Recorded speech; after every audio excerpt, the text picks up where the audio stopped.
2012 में पूरे देश को हिलाकर रख देने वाला निर्भया कांड आज भी सबके जहन में बसा हुआ है। 16 दिसंबर की उस रात जो कुछ हुआ उसे आज तक ना तो निर्भया का परिवार और ना ही इस देश का कोई भी शख्स भुला पाया है। इस मामले में कुल 6 आरोपी थे। एक आरोपी ने गिरफ्तार होने के कुछ ही दिन बाद फांसी लगाकर आत्महत्या कर ली थी। 4 आरोपियों को 2021 में फांसी दे दी गई और छठा आरोपी, जो कि एक नाबालिग था, उसे जुवेनाइल जस्टिस के तहत उसी समय सजा हुई थी, यानी कि 3 साल की सजा बिताने के बाद वह 2015 में रिहा हो गया था। कुछ रिपोर्ट्स बताती हैं कि निर्भया कांड के समय ये आरोपी 17 साल 6 महीने का था।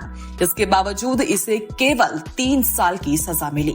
बताया जाता है कि निर्भया के साथ सबसे ज्यादा दरिंदगी भी इसी शख्स ने की थी। उस वक्त इस आरोपी को लेकर लोगों में बहुत रोष था। इस बात का गुस्सा भी था कि 3 साल के अंदर ये शख्स आम लोगों की तरह आम जीवन बिता रहा होगा। लेकिन निर्भया कांड का जिंदा बचा ये इकलौता आरोपी आज आखिर कहां है? चलिए आपको बताते हैं। दरअसल ये नाबालिग शख्स अकेला है जिसका चेहरा ना तो दुनिया के सामने आया और ना ही उसके परिवार वाले ने किसी को भी बताया। बताया जाता है कि जेल से बाहर आने के बाद उसका नाम बदल दिया गया।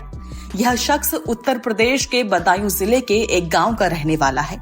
घर की हालत पहले से खराब थी मगर पिछले कुछ सालों से सुधरी है।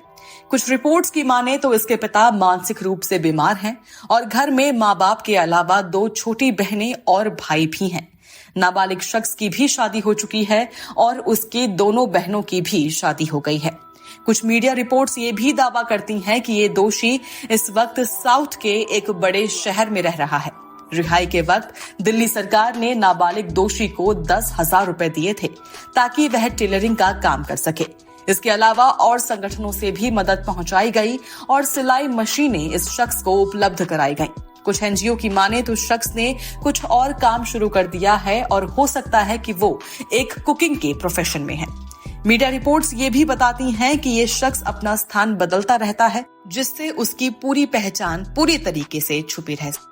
ऐसे ही तमाम केसेस को जानने के लिए बने रहिए हमारे साथ और सब्सक्राइब करना बिल्कुल न भूलें हमारा चैनल।